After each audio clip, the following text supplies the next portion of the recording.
Hello everyone, great being here. My name is בת-שבע Moshe and I'm going to facilitate this panel. Before we start, can we have a self-introduction so the people here will know who is sitting around the table? Hi, my name is Dr. Dana בר-און. I'm from the Segol School of Neuroscience in Tel Aviv University. I'm the head of Industry Academy and Entrepreneurship at the school, which is quite a unique role that I have inside the School of Neuroscience. And we are running 2 innovation centers for researchers that are also entrepreneurs, MindEducate and the Brain Boost Center. Okay, so I just talked, but did not introduce myself. So I'm Soffer, and I work in IBM Research, and in IBM Research I'm the lead of the work worldwide in research on AI technology and some of the things we just saw. Related to this panel, I do want to say something is in research, our goal is really to work on the future of technology, but we are part of the IBM company. So a big part of my role specifically is to work with the researchers across the world and try to understand, what technology the company needs and what would make it something that the company would eventually adopt and what is the business model around it. Although a lot of what we do never goes anywhere, but that's, part of reality. Hi everyone, my name is June Lane. I represent a Chinese.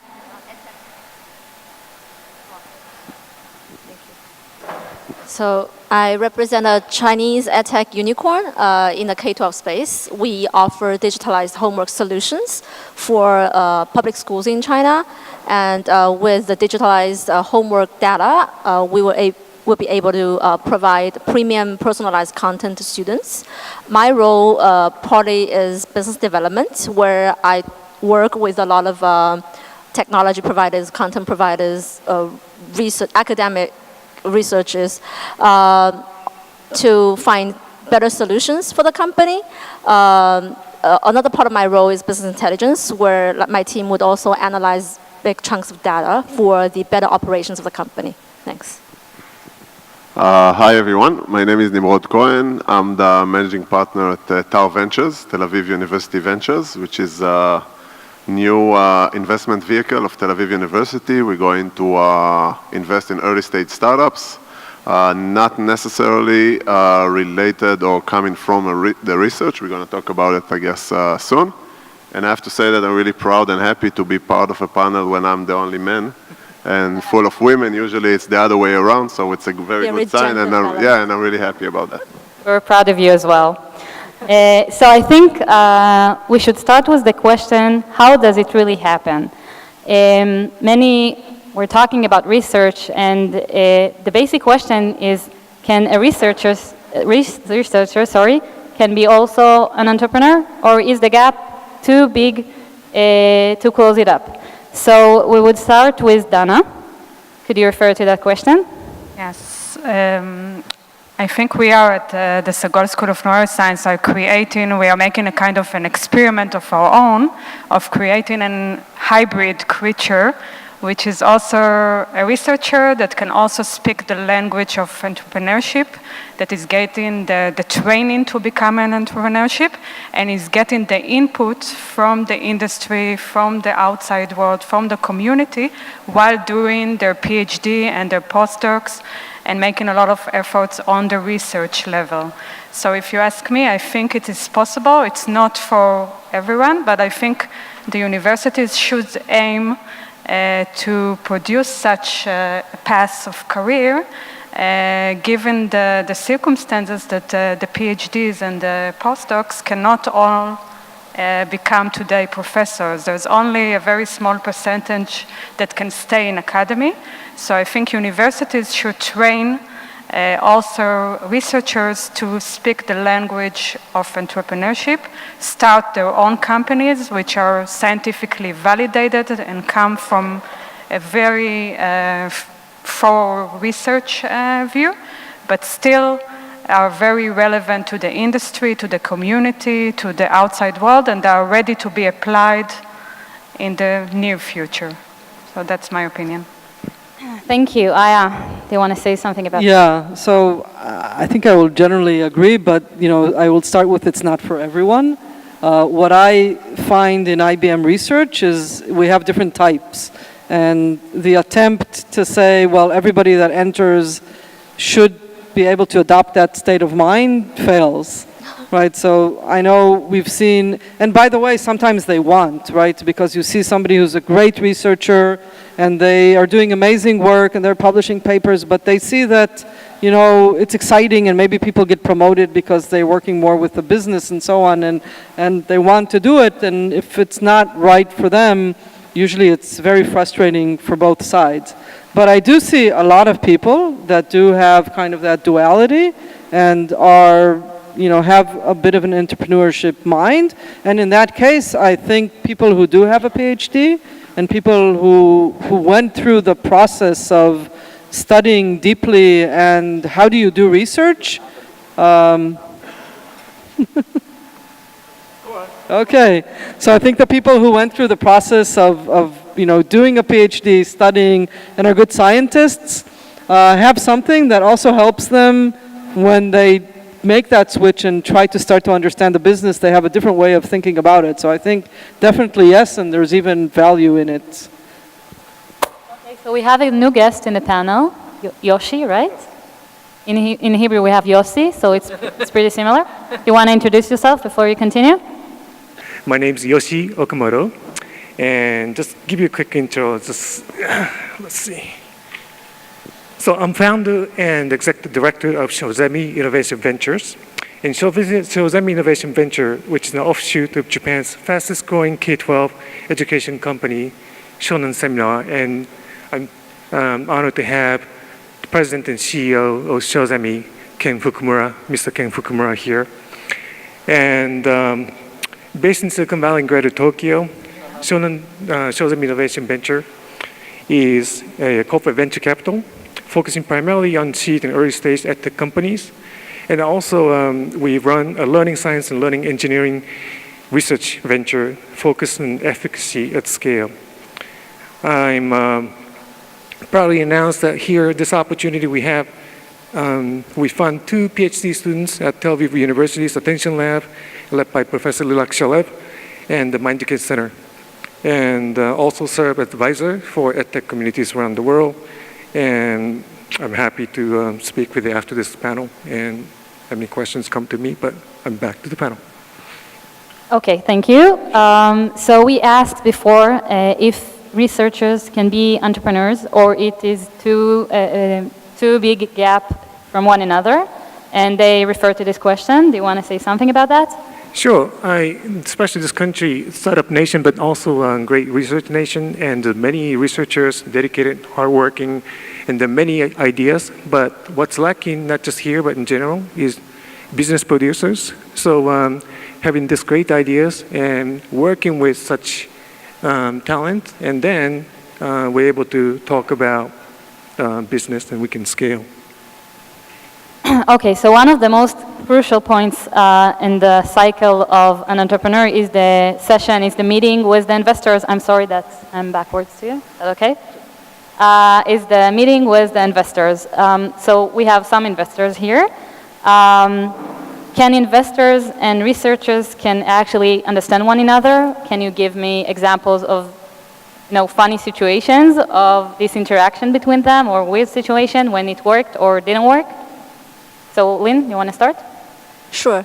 My response will somewhat be relevant to the previous question as well. Part of my job is to actually work with a lot of academics. For instance, actually, I'm going to London at the end of this month to an academic conference called AIED, and they have a lot of people from the academic area.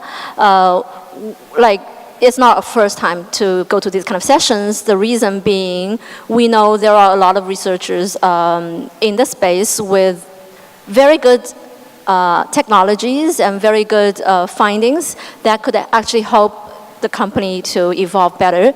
But there are situations with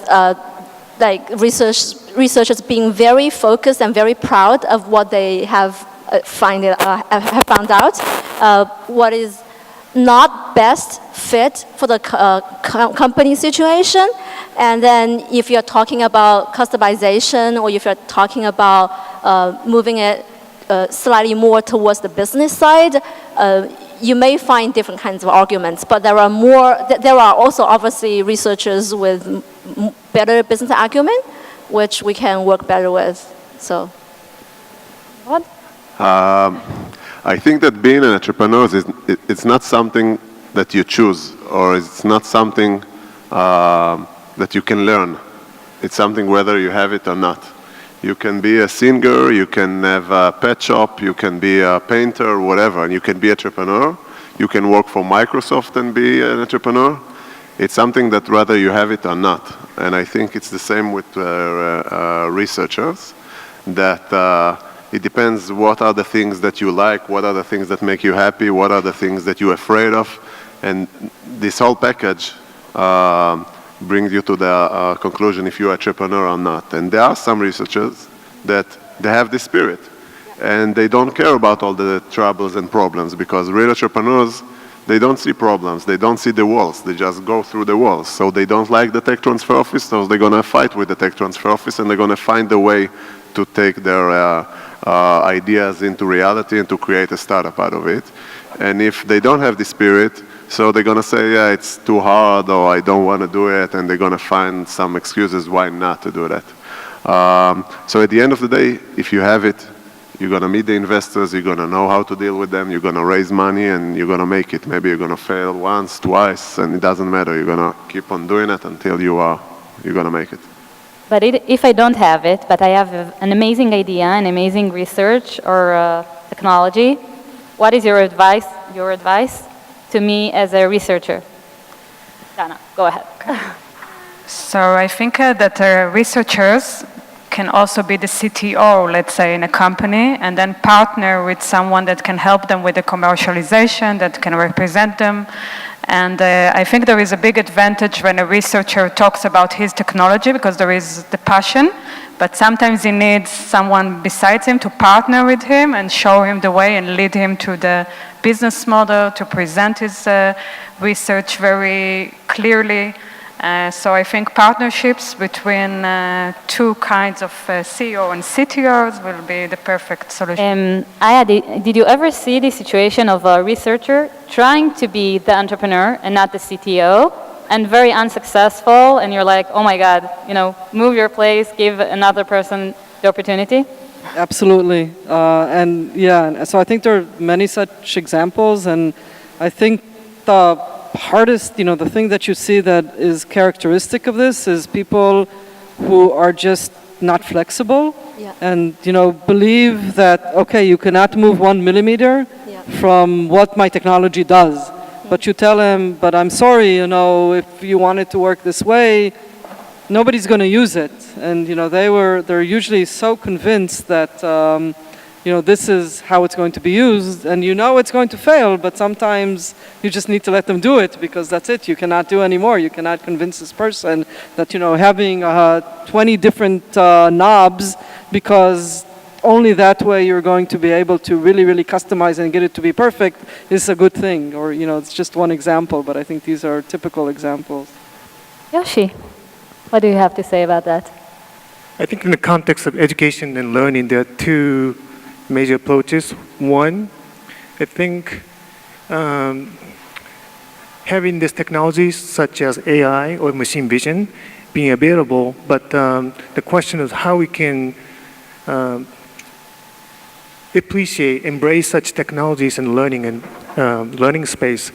There, you need to have a liaison who understands this technological aspect, but also a pedagogical aspect. That's one way to think about, again, adapting new technologies and research ideas into the actual learning environment. I think another approach is that, how to better understand each and every child, and talking about learning efficacy, and then you can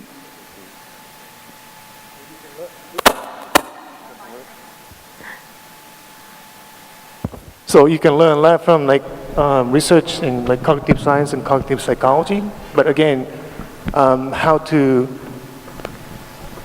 identify such research and showing some kind of evidence and efficacy and how we can apply that research ideas into actual classrooms so we can better understand these children. That's obviously a challenge, but my approach is the latter. So taking this working research, but actually having efficacy study done, the question of how to mitigate this gap between the research community and actual the school or learning environment. Thank you. So my next question is regarding the meeting between the investor and the entrepreneur or the researcher in the EdTech industry. When is the best time, in your opinion, of EdTech technology to meet the investors?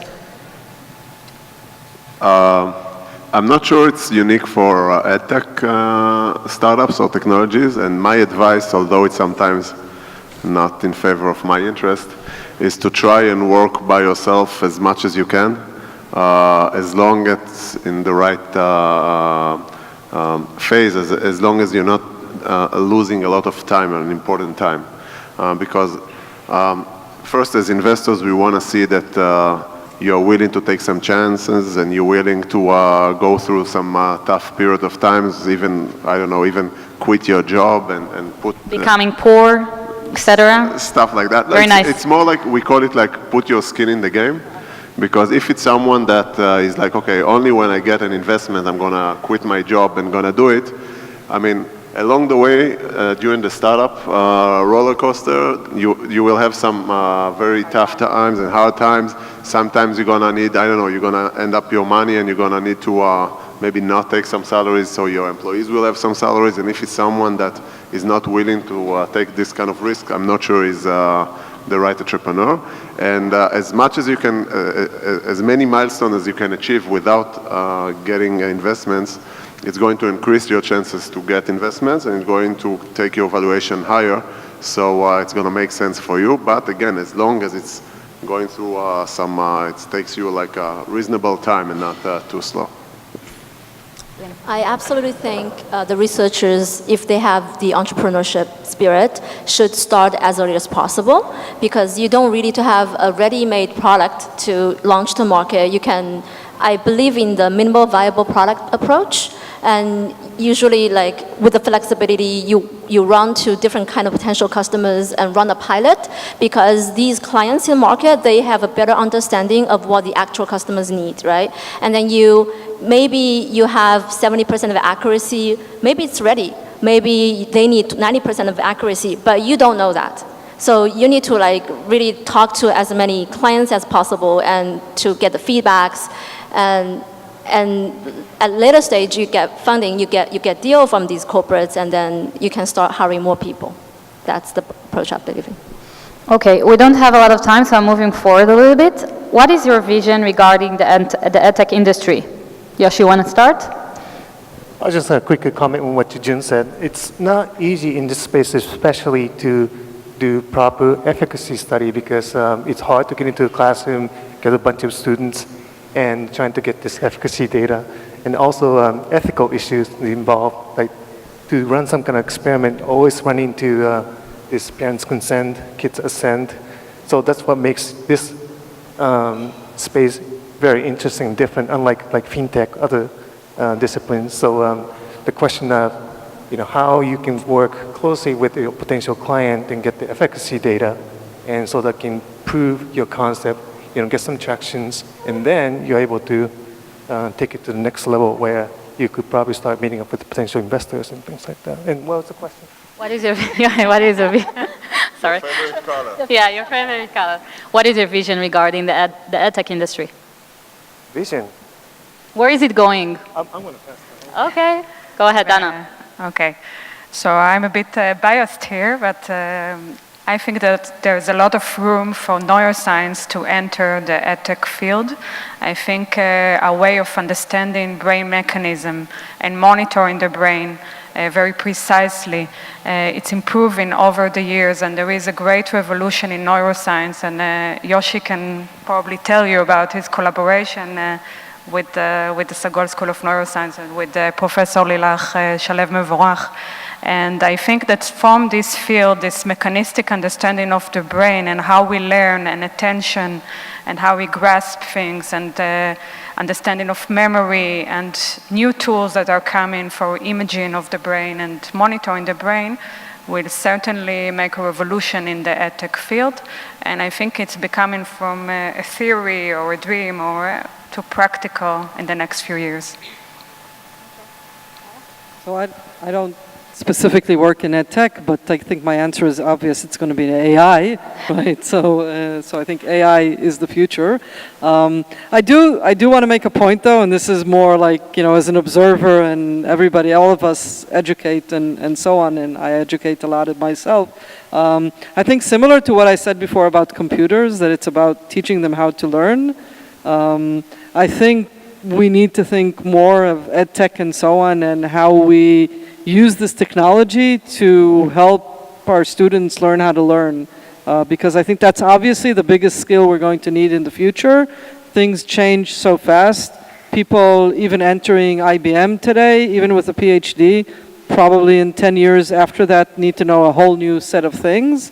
And I think, you know, whatever we can do to really make sure that it's not about, you know, knowing how to solve equations, it's how to learn a new skill, will prepare people for the future of the workforce and AI and so on. I think the future of AI is going to be very fragmented. It's a huge market. Like I represent China. In China alone, the EdTech market here is almost $1 trillion a year. And then it's going to be bigger. And then in this space, because it's so big, you look at the biggest players like TEL, New Oriental, they represent more on the education side, but they also have technology. So like they too, in total, probably only occupies like 2% of the market. You see, like, so the market is so big, and so there are so many players play in different kinds of niche market. So in EdTech, there are so many varieties of technology that could serve the purpose for education. And then there are companies that target at end users, companies target at, you know, the companies that target at end users. So there will be, in my view, like in the future is gonna be, a lot more players in market, and also the entry barrier is so low, and we talked about like researchers can be entrepreneurs as well. So I just think it's fabulous and very imaginative in the future. I think as someone once said that the future ain't what it used to be, which is kind of right, because I think that as we see in many traditional industries, everyone understands you need to be innovative, anyone understands that you need to adapt new technologies, and you can't just keep doing what you've been doing for the last 10, 20, 30, 40 years. And I'm happy to see this field also understand that and adapts new technologies, and I'm sure it's just going to be wider and wider, and I'm happy about that. I think the term EdTech is obsolete, if not now, very, very soon in the future. And I do think that in light of learning efficacy, I think learning efficacy at scale is what matters, and doesn't matter where you use technology or with the betterment of learning. I mean, technology can be a supplement, but not the solution. So for that matter, it's really important to understand what it takes to do a better job at learning and support their learning at scale. Yeah. Okay, thank you.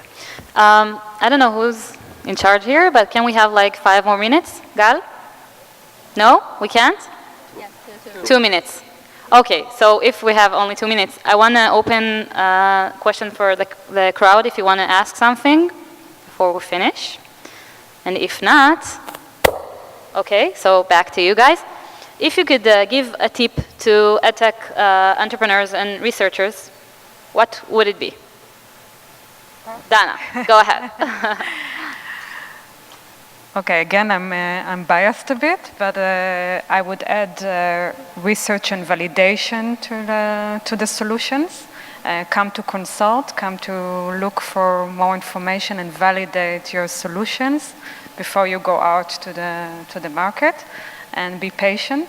Don't go with something that is half-baked and try it, but also validate it on a few case studies. So that's what I would offer.